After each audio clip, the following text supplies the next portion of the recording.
उपदेश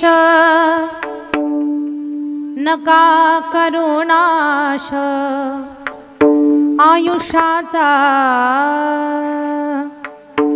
सकळांचे पायी माझे दंडवत आपुलाले चित्त शुद्ध करा हित ते करावे देवाचे चिंतन करुणिया मन शुद्ध भावे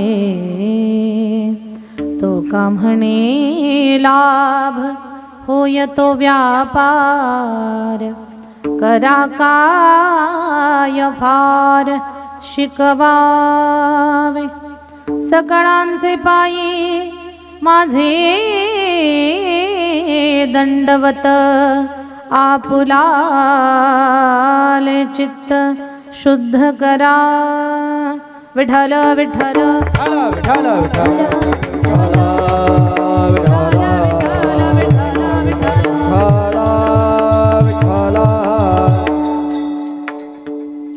पांडुरंगा करू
ओम नमो ज्ञानेश्वरा करुणाकरा दयाळा तुमचा अनुग्रह लाधलो पावन झालो चराचरी श्री गुरुचरण सरोज रज निज मन मुकुर सुधारी वर्ण रघुवर विमल जसु जोदायक फलचारी बुद्धिहीन तनु जानिके सुमिरो पवन कुमार बल बुद्धि विद्या देहु मोहि हरहु कलेस विकार जयांचे केलिया स्मरण होय सकळ विद्येचे अधिकरण तीच बंधू श्री चरण श्री गुरूंचे नमस्कार आता विठ्ठल विठ्ठल विठ्ठल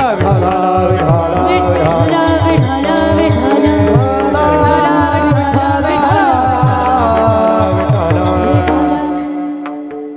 आता तरी पुढे हाची उपदेश नका करुणाश आयुष्याचा सकळांचे पायी माझे दंडवत आपुलाले चित्त शुद्ध करा. प्रस्तुत कीर्तन रूपी सेवेसाठी निवडलेला अभंग महान भगवत भक्त श्रीमंत संत वैराग्याची महामूर्ती, वैराग्याचं ज्वलंत प्रतीक असणारे सदेह वैकुंठाला जाणारे पाचव्या वेदाचे निर्माते विश्ववंद्य जगद्गुरु तुकोबाराया, तुकोबारायांचा चारचरणाचा सर्वांच्या परिचयाचा लक्षातील अशा अर्थाचा आणि या प्रसंगाला अनुसरून उपदेश करणारा अभंग सेवेसाठी निवडलेला आहे. अभंगाकडे वळण्यापूर्वी सांगायचं असं की कैलासवासी नागोजी, ज्यांना आपण सगळेजण दासभाऊ म्हणायचं, नागोजी भाऊजी भामरे, स्वर्गीय नागोजी बाबांना आत्ताच काही दिवसापूर्वी देव आज्ञा झाली आणि त्यांना आपल्यातून जाऊन एक मला वाटतं 11-12 दिवस झाले असते, 10 दिवस झाले. आणि मग काही भागामध्ये 10व्या दिवशी दशक्रियाविधी असतो, काही भागामध्ये 5व्या दिवशी, पुणे जिल्ह्यात सुद्धा 5व्या दिवशीच तो दशक्रियाविधीचा तो विधी करतात. कुठे 13वा केला जातो, इकडे असेल 13व्याचा विधी. गंगापूजन कुठे म्हणतात त्याला, कुठे 13वा म्हणतात. तर मरणोत्तर आपल्या हिंदू संस्कृती अनुसार, आपल्या रीतिरिवाजानुसार, आपल्या परंपरांच्या अनुसार काही विधी केले जातात. तर त्याच्यामध्ये दशक्रिया, गंगापूजन, मासिक श्राद्ध ही अशी शृंखला आहे वर्ष श्राद्धापर्यंत. तर स्वर्गीय नागोजी बाबा यांच्या गंगापूजनाच्या कार्यक्रमानिमित्त म्हणा किंवा आता दशक्रिया झाल्या त्याच्या या काळामध्ये हरिकीर्तन त्यांच्या स्मरणार्थ व्हावं याच्यासाठी या भामरे परिवारानं हरिकीर्तनाचं नियोजन केलं. खरं तर या परिवाराचाच एक भाग असणारे श्रीमान बाजीरावजी खैरनार, ज्यांना आबा म्हणतात, बरोबर ना आबा, बरोबर ना. आबांनी मला फोनवरती संपर्क केला या परिवाराच्या वतीनं, कारण या परिवाराचे ते नातेवाईक आहेत. स्वर्गीय नागोजी बाबांच्या कन्या सरलाताई आबांच्या सौभाग्यवती आहेत. सौ सरलाताई बाजीराव खैरनार या नागोजी बाबांची कन्या आहेत. नागोजी बाबांचे 2 मुलं आहेत, श्रीमान संजय नागो भामरे मुलगा, प्राध्यापक अविनाश नागो भामरे, श्रीमान निंबा भाऊजी भामरे भाऊ आहेत आणि समस्त भामरे परिवार दारखेल. खरं पाहता या भामरे परिवाराला प्रचंड मोठं दुःख आहे. आपल्या घरातलं माणूस किती वयस्कर होऊ द्या, किती शरीर त्यांचं थकलेलं असू द्या, बाजेवर पडलेले असू द्या आणि आपण त्यांच्या तोंडामध्ये चमचानं दूध टाकू द्या, तरी आपली माणसं ज्यांनी आपल्याला घडवलं, वाढवलं, बोटाला धरून चालायला शिकवलं, आपण खूप काही मोठं व्हावं, आपण विकसित व्हावं याच्यासाठी ज्यांनी अगोदर स्वप्न पाहिली आणि त्या स्वप्नपूर्तीसाठी सुद्धा ज्यांनी प्रयत्न केला, अशी आपली माणसं आपल्याला कायम कधी सोडून जावीत असं कधीही कुणाला वाटत नसतं. जेव्हा आपल्या हक्काची माणसं आपल्याला सोडून जातात ना, एका माणसाच्या जाण्यानं अनेक व्यक्ती, अनेक माणसं, अनेक नाती पुरकी झाल्यासारखे होत असतात.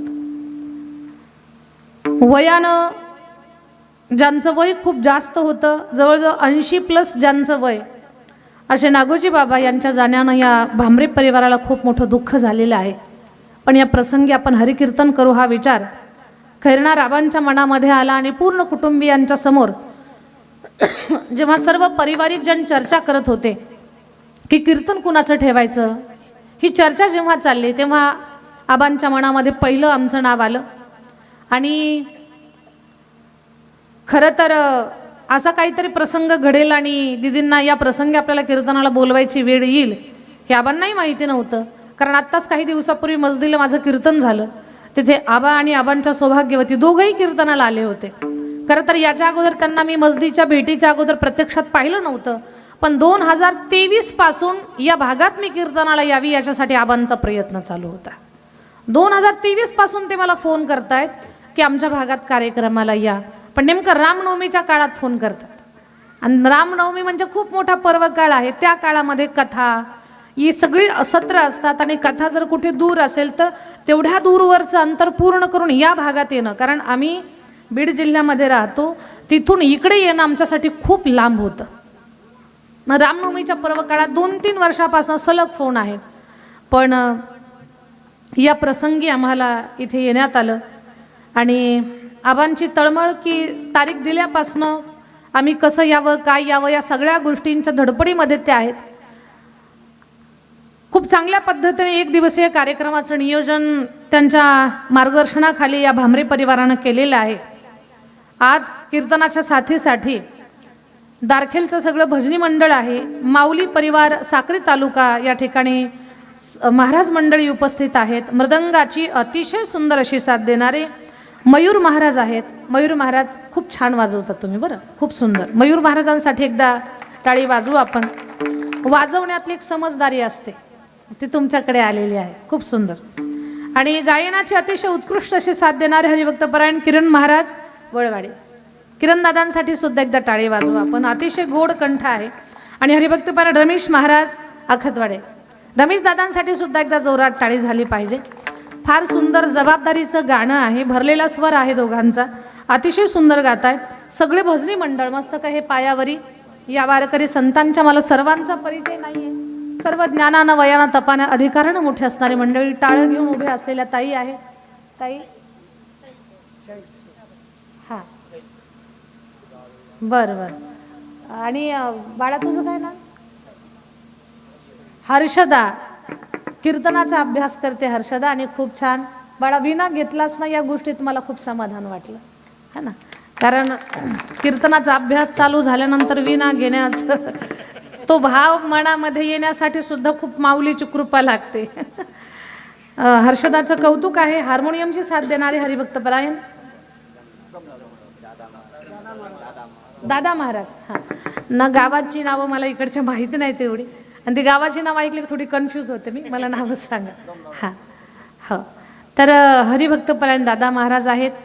कैवल्य साम्राज्य यूट्यूब चॅनल आहे, या चॅनलवरती हा कार्यक्रम आपल्याला पुन्हा पुन्हा पाहायला मिळेल. माझ्याकडे अभ्यास करत असणाऱ्या माझ्या विद्यार्थिनी अस्मिताताई आहे, गोडकंठाची नारायणी ताई आहे, आणि जिनं छोटीनं पांडुरंगा करू प्रथम नमन गायलं ती तुमच्याच भागातली आहे. तुझं गाव कोणतं आहे? नांदवन. हां, नांदवन गावची आहे. तिचे बाबाही कुठेतरी आले असतील, कीर्तनामध्ये बसले असतील कुठे. तर मागच्या वर्षापासून ती आपल्याकडे अभ्यासासाठी आहे आणि छान आवाज आहे, अभ्यास करते. इथे कोणी कीर्तनकार, कथाकार, प्रवचनकार असतील, आपल्या सगळ्यांच्या मध्ये आपण ईश्वराचं चिंतन पाहणार आहोत. सावतावाडी खुशाल भाऊ यांची साऊंड सिस्टम आहे. खुशाल दादांसाठी एकदा टाळी वाजवू आपण. दोन्ही आणि तिन्ही चोपदार आहेत. फार 1 दिवसीय कार्यक्रमासाठी अंतःकरणातून या परिवारानं प्रयत्न केलेला आहे. छत्रपती शिवरायांच्या मूर्तीचं पूजन केलं, आरती सगळ्यांनी आपण मिळून केली, आणि आपल्या संबंध महाराष्ट्राचाच नाही तर पूर्ण हिंदुस्थानचा स्वाभिमान छत्रपती शिवाजी महाराजांना अगोदर मानवंदना देऊन आपण कीर्तनाला आरंभ करतोय. ही खूप ऊर्जा देणारी आणि प्रेरणा देणारी, स्फूर्ती देणारी गोष्ट आहे. तर याही बाबतीमध्ये या परिवाराचं कौतुक करावं तेवढं कमी आहे. या परिवाराचे नातेवाईक, आप्त, इष्ट, स्वजन सखे, आता आल्यानंतर तर खूप सारी लोक भेटली मला, या परिवारजनाचे नातेवाईक. आता छोट्या तिचंच नाव लक्षात, हां, ताऊ नामदास नाव आहे तिचं, तिची गुरुजी पण भेटले आल्यानंतर. तर आधी करून बरीच सारी मंडळी मला भेटली, पण आता मला सगळ्यांची इथे नावं लक्षात येत नाहीत. सगळ्यांना सादरवंदन, सप्रेम जय हरी, आणि आपण कीर्तनाला आरंभ करू. विठ्ठल विठ्ठल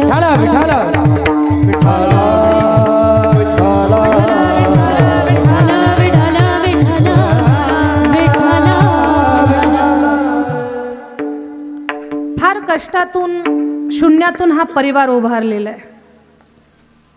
संजय भाऊ, प्राध्यापक अविनाश सर, सरलाताई, कदाचित सरलाताईंचं लग्न झालं असेल, पण ही 2 भावंड लहान असतानाच आई स्वर्गवासी झालेली, आणि खूप खडतर जीवनाचा प्रवास. त्या खडतर प्रवासामध्ये बहिणीनंच आईची भूमिका बजावली. या परिवाराला सावरलं, भावंडांना सावरलं. हळूहळू पूर्ण परिवार सावरत गेला. अविनाश सर खूप चांगल्या कॉलेजला प्राध्यापक म्हणून आहेत आणि खूप कष्टातून त्यांनी अभ्यास पूर्ण केला. आता त्यांनी किती कष्ट घेतले, त्यांच्या ताईंनी, त्यांच्या दाजींनी किती त्यांना सहकार्य केलं. खरं तर या सगळ्या गोष्टी कुठेतरी नात्यातली माणुसकी हरवलेल्या लोकांसाठी प्रेरणा, ऊर्जा खूप काही शिकवणाऱ्या आहेत. आबांचं म्हणणं असं आहे की दीदी, खूप कष्टातून हा परिवार उभा राहिलेला आहे. खूप सारा संघर्ष, खूप सारे कष्ट, खूप कठीण कठीण बिकट दिवस या भावंडांनी पाहिलेले आहेत. आणि जुना काळही असा सगळ्याच लोकांचा असा काही खूप छान काळ होता असंही नव्हतं. जुना काळ, आता पैसा खूप मुबलक झालेला आहे. गरीबातला गरीब माणूस सुद्धा 4 चाकीमध्ये फिरण्याचे स्वप्न पाहतोच नाही, पूर्ण करतो. बरं, गरीबातला गरीब व्यक्ती सुद्धा. पण अगदी काही एक 10-20 वर्षापूर्वीचा काळ असा होता की त्या काळामध्ये फार बिकट परिस्थिती होती. भले वेल एज्युकेटेड असतील, खूप चांगल्या म्हणजे पदावरती असतील, चांगल्या कामावरती असतील, तरी सुद्धा आज जी एक लोकांची सुखसुविधांची जी आपल्याला चंगळ पाहायला मिळते, तेवढी अनुकूल स्थिती पूर्वीच्या काळामध्ये नव्हती. पण अशा कठीण काळामध्ये हा परिवार उभारला. पण यांच्या प्रयत्नाला, कुणी म्हणाल की प्रयत्न केले, कुणी म्हणाल आम्ही आधार दिला, कुणी म्हणाल की आम्ही खूप अभ्यास केला. मान्य आहे, सगळ्यांनी सांभाळलं आहे, आधार दिलेला आहे. अभ्यास करणाऱ्यांनी सुद्धा खूप अभ्यास केलेला आहे, हे सहज मिळालेलं नाही. पण या सगळ्या प्रयत्नाला, कष्टाला यश देण्याचं काम शेवटी आईवडिलांचा आशीर्वादही सोबत असावा लागत असतो. तर तो आईवडिलांचा आशीर्वाद सोबत राहिला आणि त्या आशीर्वादानं आज अनुकूलता आहे. पण काय म्हणतात ना की माणसाचं जीवनच असं आहे की कधी जेव्हा खायला काही नव्हतं, त्यावेळेला काय मिळेल याची वाट पाहत होते. आज खाण्यासाठी खूप आहे, पण खाणारे, ज्यांनी कष्ट घेतले, जी जुनी लोक फार त्रासात प्रवास केला, अशी लोक आज नाही. वडील जाण्याचं दुःख सरलाताई, संजय दादा, अविनाश दादा या तीनही भावंडांना, त्यांच्या पूर्ण पारिवारिक जणांना आहे, भाऊला आहे, पुतण्यांना आहे, नातवांना आहे.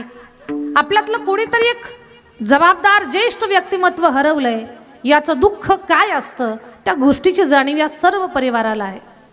आणि या प्रसंगाबद्दल बोलत बोलत बोलत या अभंगात मी प्रवास करणार आहे. हा अभंग मी सेवेसाठी घ्यावा, हा आग्रह सुद्धा खैरणार आबांचाच होता की दीदी हा अभंग आपण घ्यावा. कारण ते बऱ्यापैकी यूट्यूबला मला फॉलो करतात आणि त्याच्यामुळे त्यांच्या आग्रहाखातर हा अभंग निवडून या अभंगावर आपण प्रवास करणार आहोत. विठ्ठल विठ्ठल विठ्ठल विठ्ठल विठ्ठल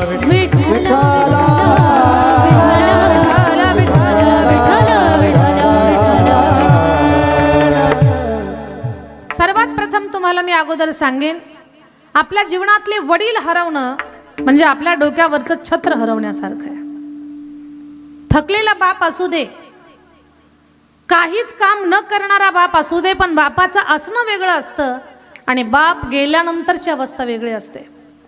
बऱ्याच वेळेला बरीच लोक म्हणतात आमच्या बापानं आमच्यासाठी कुठे काय केलं, ना प्रॉपर्टी कमवून ठेवली, ना बँक बॅलन्स ठेवला, ना जमीन जुमला ठेवला, ना गाडी बंगला. आमच्या बापानं आमच्यासाठी काहीच नाही केलं, असं काही काही लोक म्हणतात.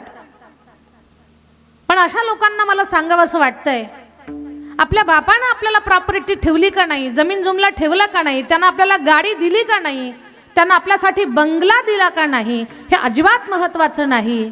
कारण आपल्या बापानं गाडी बंगला पैसा अडका याच्याही पेक्षा मोठी गोष्ट दिली, ती सगळ्यांना माहिती आहे, पण त्याची आठवण आपण करत नाही. त्या गोष्टीची ती गोष्ट लक्षात घेत नाही.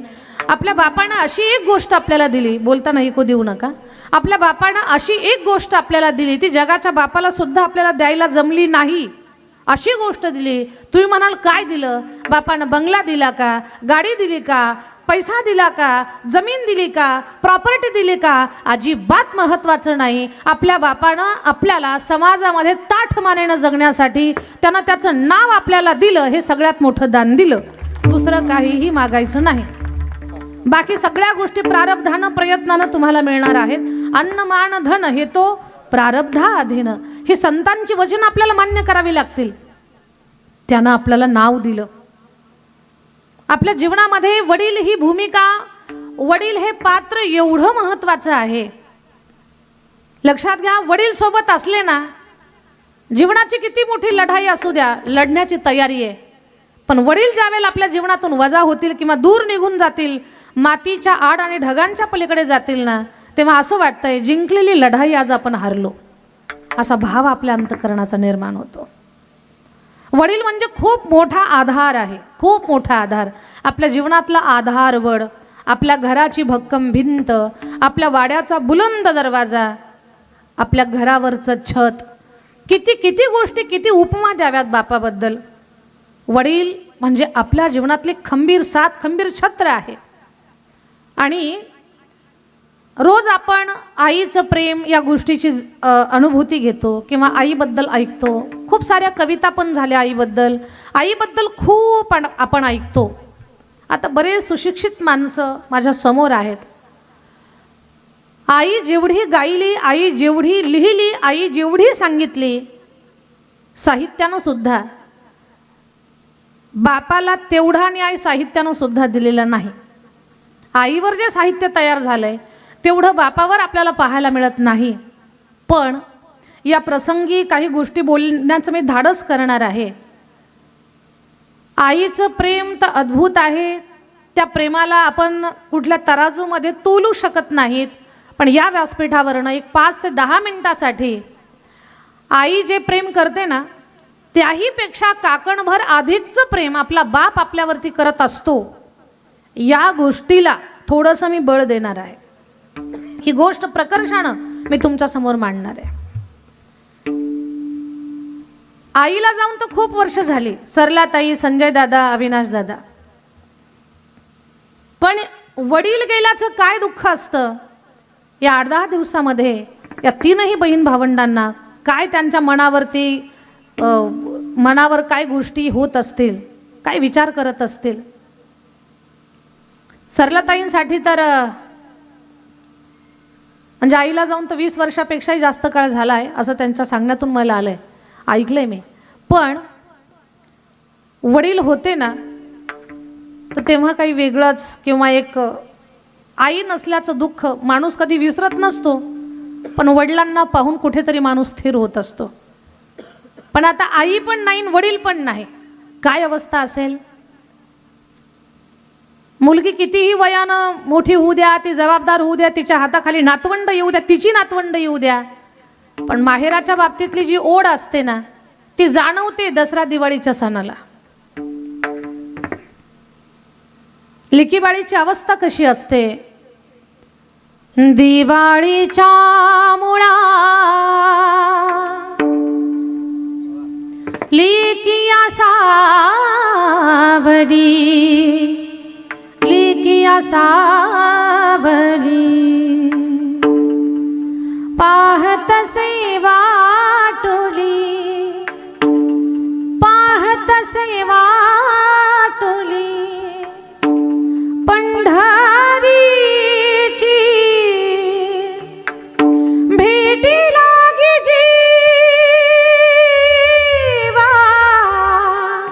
लागली से आस, भेटी लागी जीवा, लागली से आस, भेटी लागी जीवा, लागली से आस,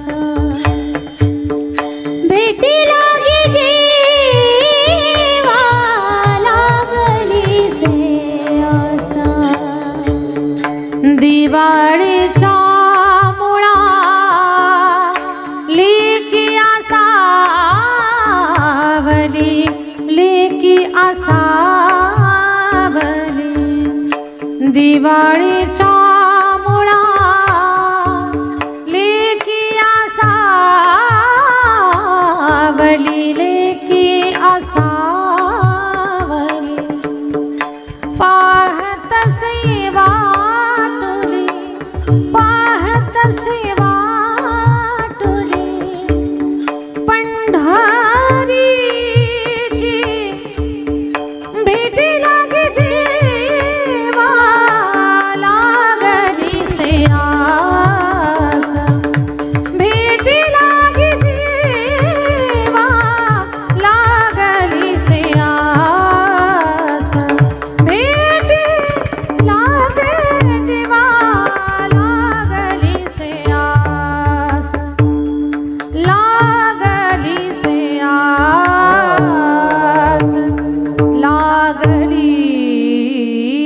आस. आपले जन्मदाते जेव्हा आपल्याला या जगातून सोडून जातात तेव्हा खरा माणूस या पृथ्वीवरती पोरका होत असतो. मी तुमच्याशी बोलत होते, आई तर प्रेम करते, मायबापाच्या प्रेमाला कधीच तराजू लावायचा नसतो, पण बापाचं प्रेम आपल्या सगळ्यांना कळावं. मी फक्त इथे सरलाताई, संजय दादा, अविनाश दादा यांच्या वडिलाबद्दलच बोलते असं नाही. प्रत्येकाला आपल्या वडिलांचं प्रेम कळावं याच्यासाठी एक दोन उदाहरणं मी तुम्हाला सांगणार आहे. आई जे प्रेम करते ना त्याच्यापेक्षा काकणभर जास्त प्रेम आपला बाप आपल्यावरती करत असतो. फक्त त्याचं प्रेम व्यक्त होत नाही एवढाच फरक आहे.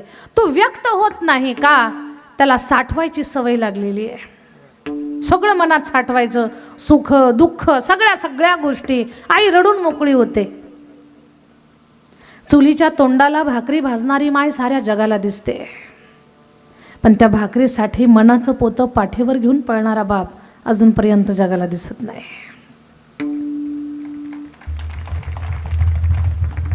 रखरखत्या उन्हामध्ये शेतातल्या पिकाची खुरपणी करणारी माय साऱ्याला जगाला दिसते, पण सारं जग झोपलं असताना रात्री 2 वाजता शेतामध्ये पाणी भरणारा बाप अजून का बरं जगाला दिसत नाही.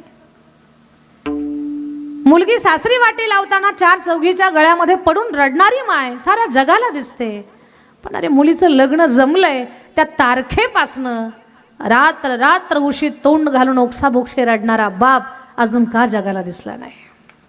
आईचं प्रेम कळतं लवकर, बापाचं प्रेम कळत नाही. पण आज सांगणार आहे की आईपेक्षाही जो जास्त प्रेम करतो आपल्यावरती तो आपला बाप आहे. रामायणातला प्रसंग आहे. मर्यादा पुरुषोत्तम राघवेंद्र सरकाराला 14 वर्षाचा वनवास मिळाला.